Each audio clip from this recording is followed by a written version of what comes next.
about 3 weeks after he made the last set of major appointments. The new appointees include those of senior special assistants, personal assistants, personal physician, and photographers. On the list are veteran journalist Tunde Rahman, who has been designated SSA Media, Abdulaziz, SSA Print Media, and Ibrahim Masari, SSA Political. Others are Adekunle Tinubu, personal physician, Damilotu Aderemi, senior special assistant, private secretary, Toye Subar, senior special assistant, domestic, Otega Agra, senior special assistant, digital and new media, Demola Oshodi, senior special assistant, protocol, Tope Ajayi, senior special assistant, media and public affairs.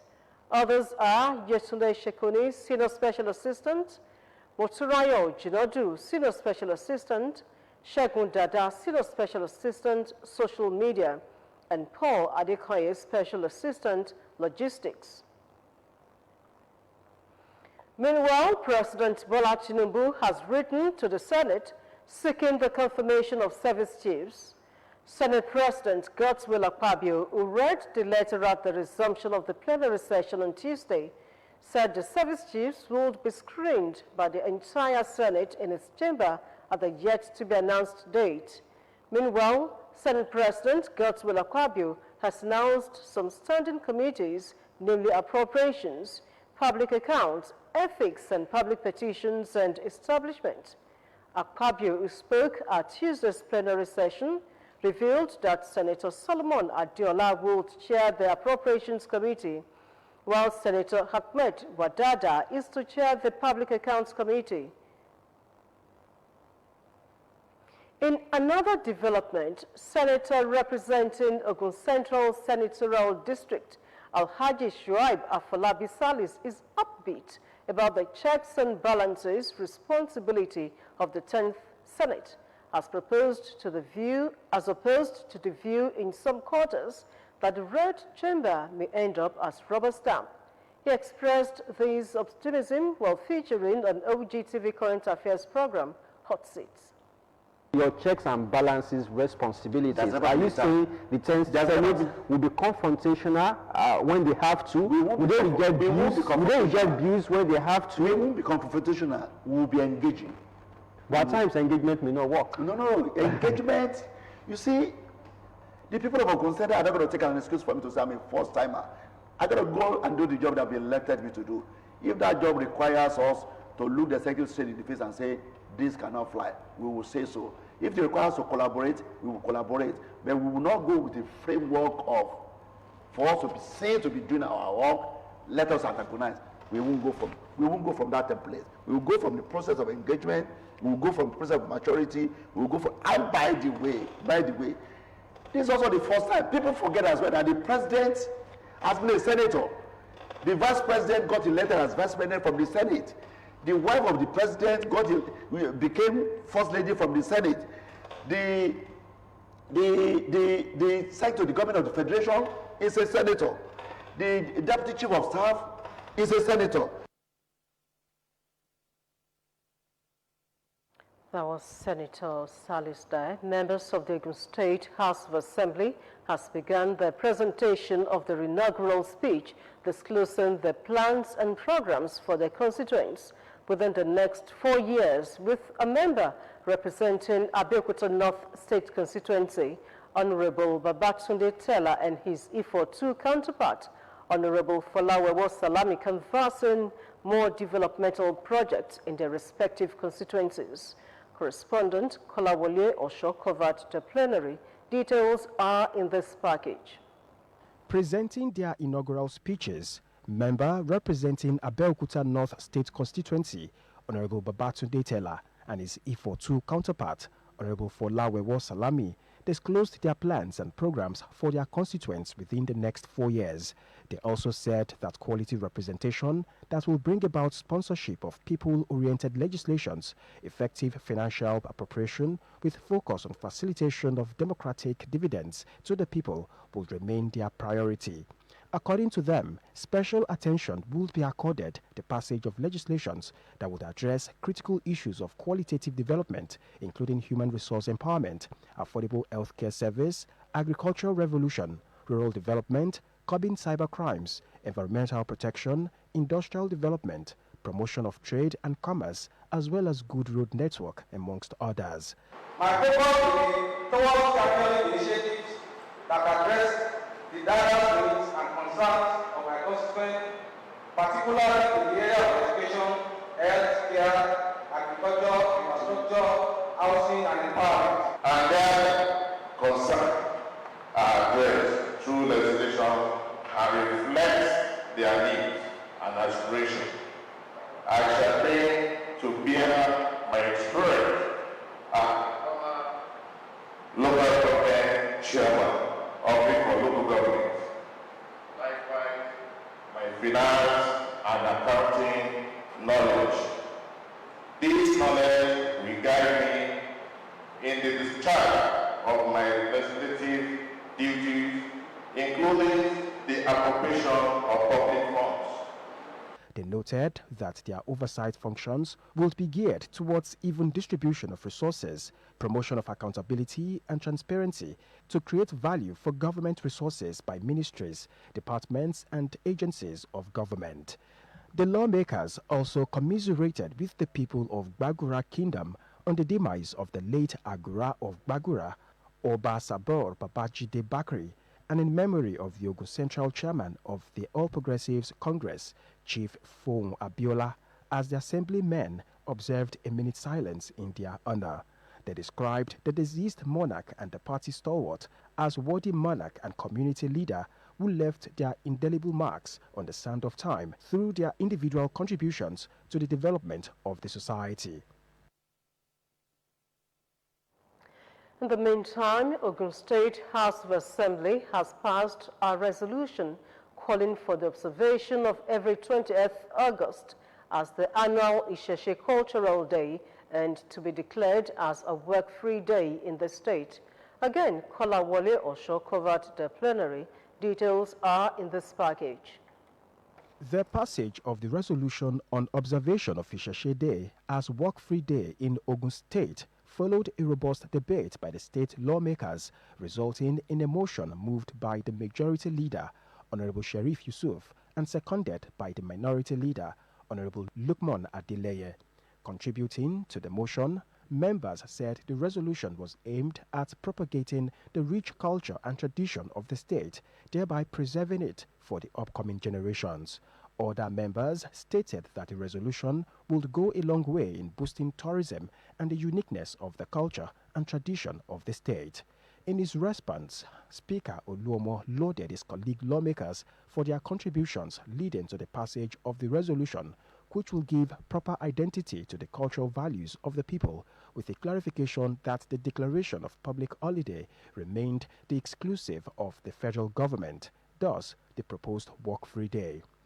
The word Isheshe is a Yoruba name that tells us about what we inherited from our parents. But it's rather unfortunate that these days, people have so bastardized the name, this ritualist of the thing has turned that name into bitter sweet of the hearing. And that's not to say that the word Isheshe itself is bad. Not not to kill our own tradition. Let's say maybe you call it, maybe if you put, if you say Isheshe Cultural Day, what I can have maybe to large segments of the people. If we adopt that resolution here now, we now work towards making it a law. And the moment the government signs it, it becomes law. The Assembly also passed a resolution on usage of social media platforms for official purpose, directed that social media platform being used for official purpose by the leadership and management of the House be guided by the provisions of the Standing Orders of the House and Legislative House, Power and Privileges Act 2018.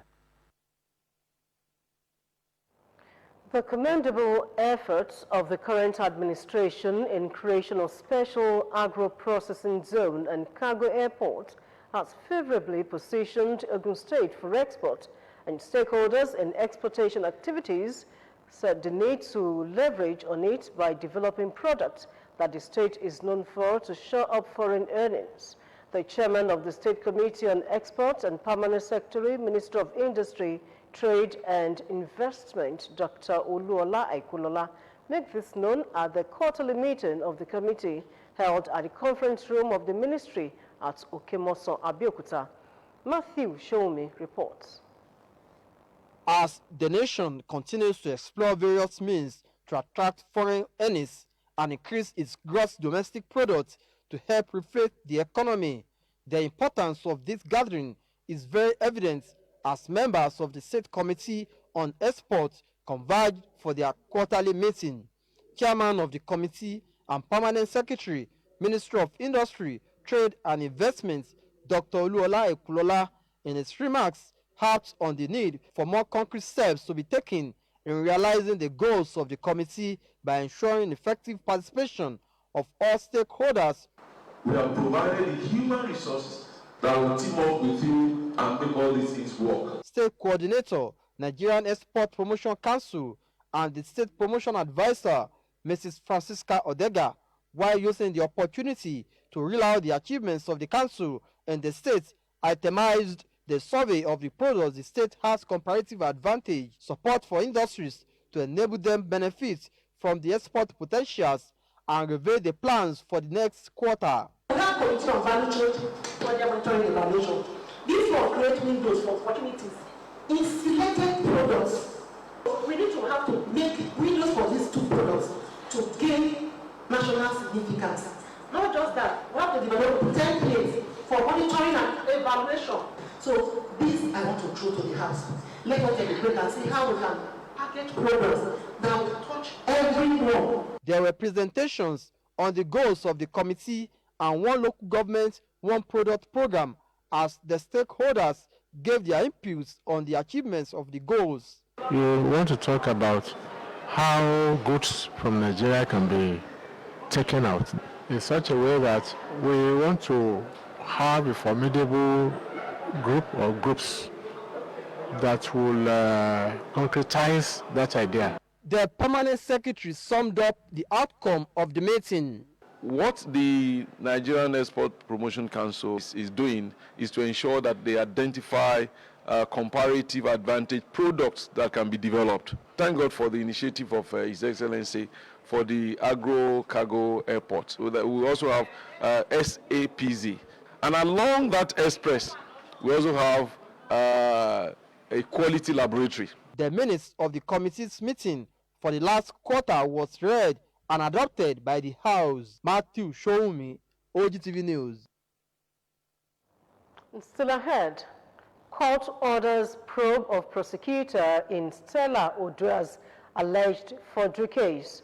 More news and reports after the break.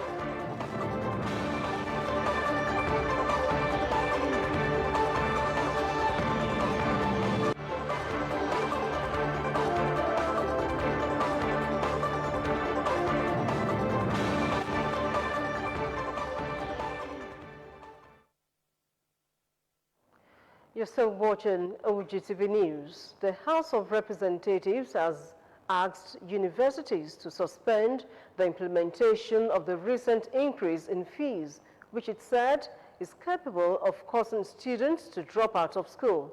The House also asked the Federal Minister of Education to immediately review the new fees regime in federal government colleges and revert to the old regime.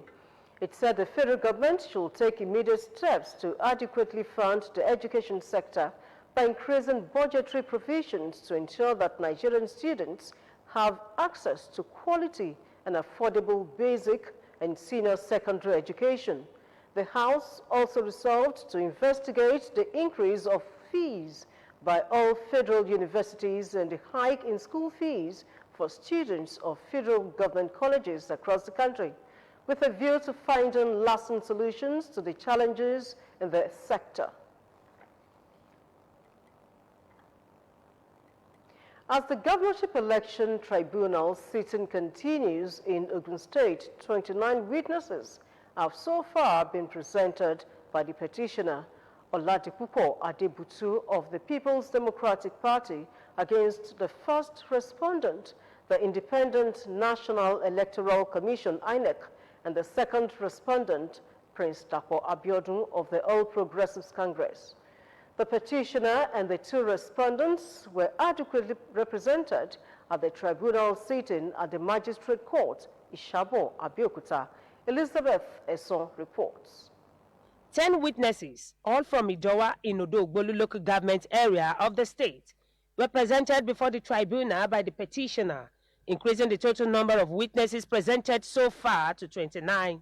Many of the witnesses who could not ascertain some facts signed to in their petitions during cross-examination by counsels to both respondents gave witness bordering on election disruption and cancellation.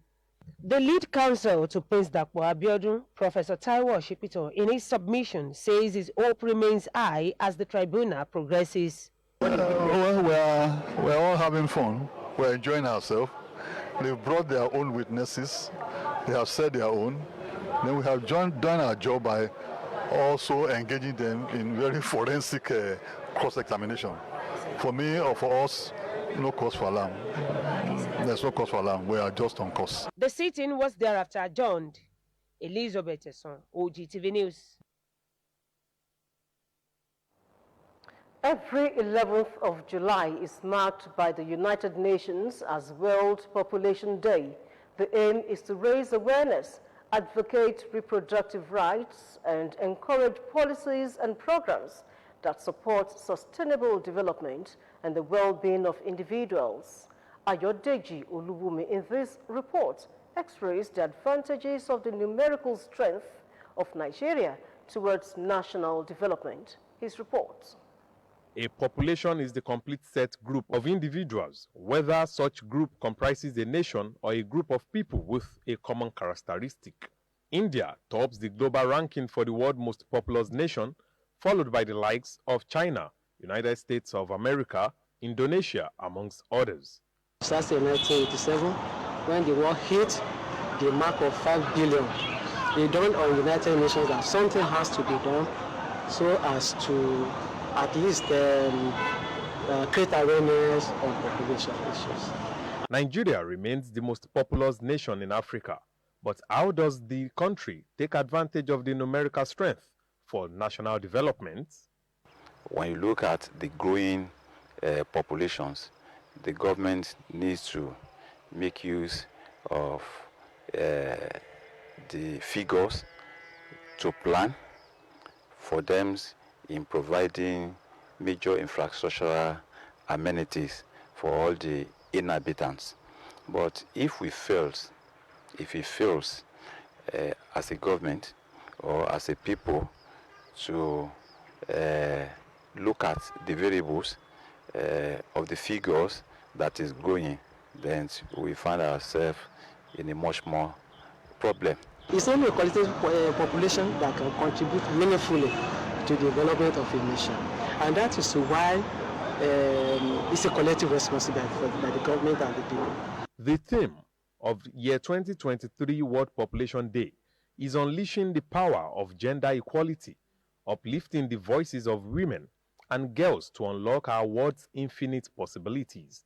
According to the United Nations, women make up of 49.7% of the global population, yet women and girls are often ignored in decisions on demographics, with their rights violated in population policies. I want to see this from 3 perspectives.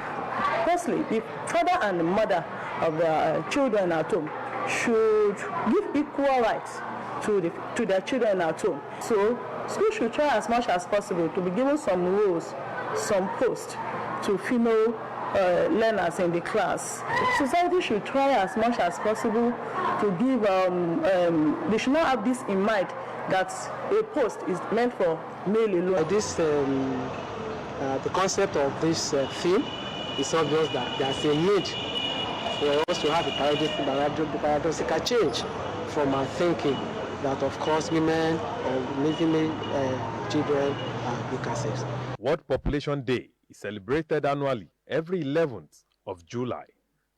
Ayodeji Oluwumi, OGTV News. Nigeria requires a social value rejuvenation to revamp its integrity and patriotism, which will in turn have multiplier effect on the nation's socio-economic growth. This was the view of Grand Caliph of Tijaniya, Yorubaland, Edo and Delta states, Sheikh Salis Alao Adeneko, during the Nigeria Rededication Conference held at Quarry Road, Abeokuta, Ogun State.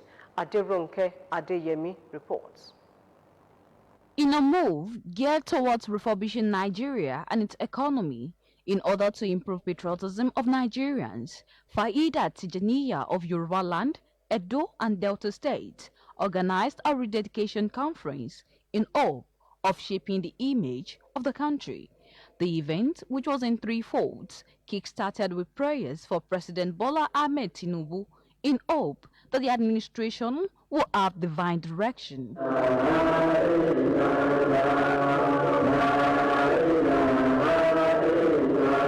In his keynote address, Grand Caliph of Tijaniya, Yorubaland, Edo and Delta State, Sheikh Salis Alao Adeneko, speaks on the importance of the program. Integrity, excellence and patriotism can only derive from communities in the grassroots across the nation. Baba Adini, Tijaniya of Nigeria, M. Ola Yusuf, spoke about the current trying times, which can only be surpassed through prayers. Today, our people are suffering. There's no doubt about that. And we need the prayer to Almighty Allah. But our hope and prayer is that this pain will be relieved and happy days will come ahead. Guest speakers at the event dissected the theme, Next Level for Nigeria to Develop, Rededicate and Sustain our Prosperity. When you have an enlightened society, you'll be able to take care of themselves, you'll be able to take care of the economy itself. And then if you have good health system that takes care of people, productivity will increase. As on the role of women, Muslim women in the society, especially during this administration. At the first contact of security for their husband and their children. When men lose security with their wife, they have lost all the security. The conference also featured the Tijaniya Women's Meeting to reposition in the interest of homes and secure the nation. Aderonke Adeyemi, OGTV News. The Director General of the National Agency for Food and Drug Administration and Control, NAFDAC, Professor Mojisola Adeyeye, has warned Nigerians that the consumption of fruits ripened with calcium carbide may cause damage to the heart, kidney, and liver. Adeyeye also said fruits ripened with calcium carbide have the tendency to cause cancer, frequent thirst, irritation in the mouth and nose, weakness, permanent skin damage, difficulty in swallowing, vomiting, and skin ulcer. The NAFDAC boss stated this at the official flag-off of the agency's media sensitization workshop on the dangers of drug hawking and ripening of fruits with calcium carbides. She said the ripening of fruits with carbide is a public challenge and the agency has deployed a multifaceted approach to tackle the menace. Adeyeye noted that the artificial ripening of fruit quality leads to a light loss of properties such as color, taste, and feel, and such practice does not give the natural aroma and flavor to the fruits. 3 borehole projects have been donated to KC community by Pastor Koyejo Okonlawo, who stated that the project was born out of the love he has for his community, charged the well-to-do in the society to embrace such initiative. Ayodeji Oluwumi reports. Water, as they say, is life. The importance cannot be overemphasized, as it includes keeping a normal temperature of the body, getting rid of waste through urination, perspiration, and bowel movements, amongst others. To this end, Pastor Koyejo Okonlawo and the entire Okonlawo's family, in a bid to complement government's efforts at ensuring the even circulation of water supply, donated 3 boreholes to KC community. The motivation is just to bless the humanity.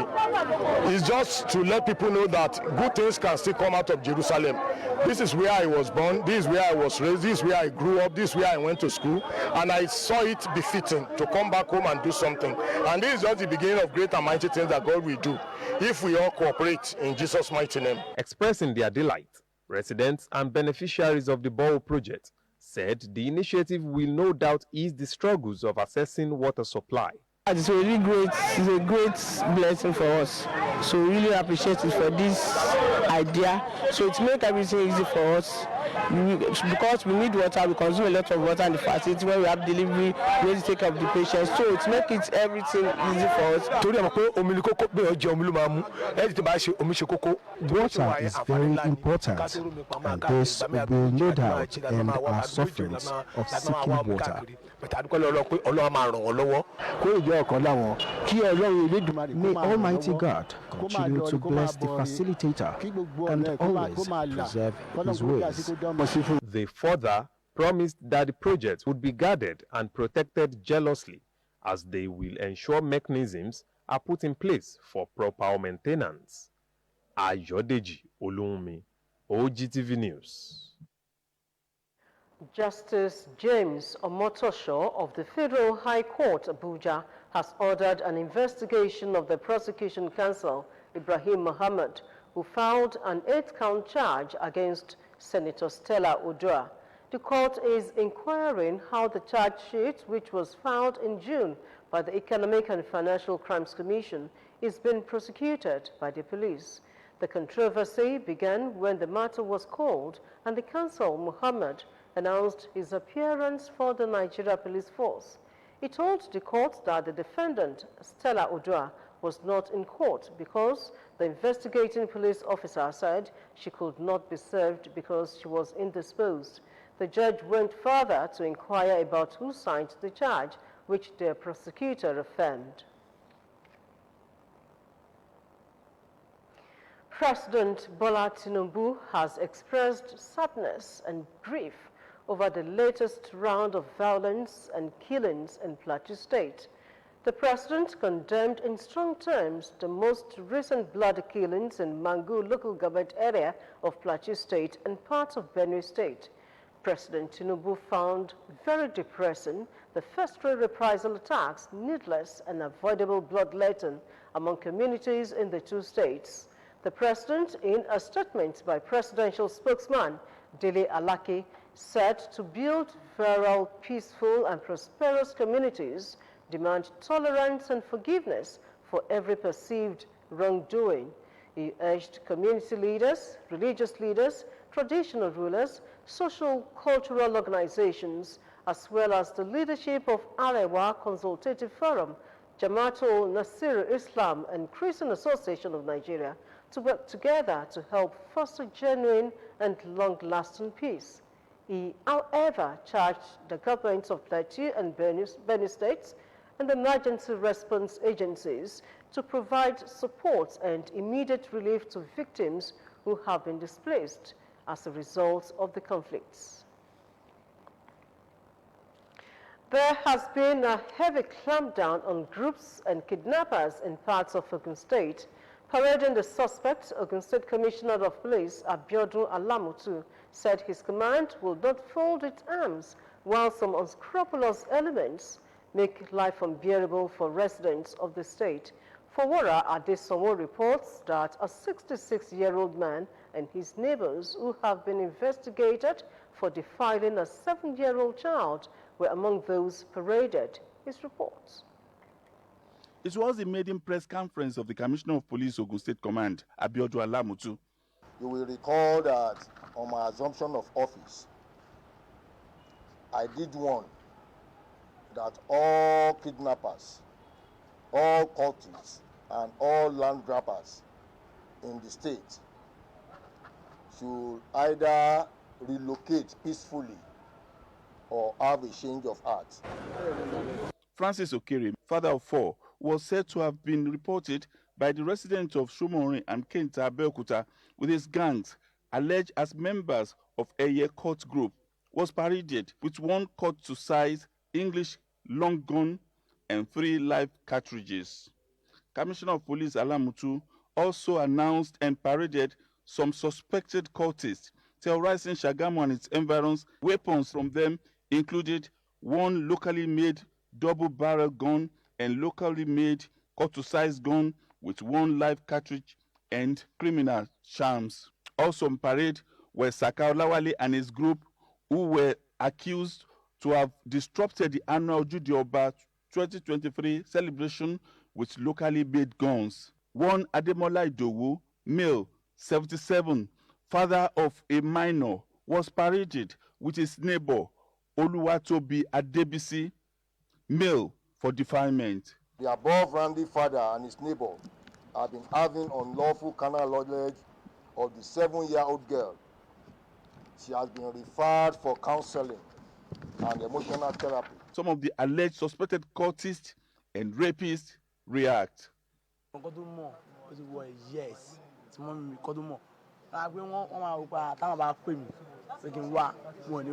lawful possession, sir, of gun, a double-barrel gun. Bàbá ẹ̀ ń ṣẹ́jú fún torí pé mo rí gbàtà débi báyìí ní nísìnyí gan. Bàbá ẹ̀ tún sọ wípé kó máa sọ pé bọ̀dá tóbi ni mi ì lè parọ́ ẹ̀ torí kò sọ ní àtijọ́ yìí.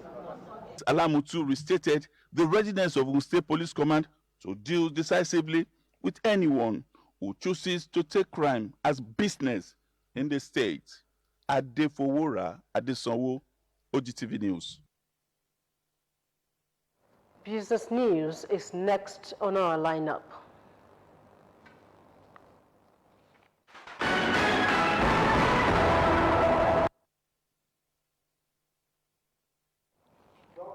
Business segments of the news. Nigeria's equities market witnessed one of the highest one-day gains in 2023 as investors consolidated on the recent market rally to gain 851 billion naira. The market went up on Monday by 2.48% as the all-share index and equities capitalization rose from 63,000 points and 34 trillion naira to 64,000 points and 35 trillion naira. The Nigerian Exchange All-Share Index, the common value-based index that tracks all share prices at the exchange, which opened the trading year at 51,000 points on January 3, 2023, settled at 64,000 points at the close of trading on Monday, July 10, 2023.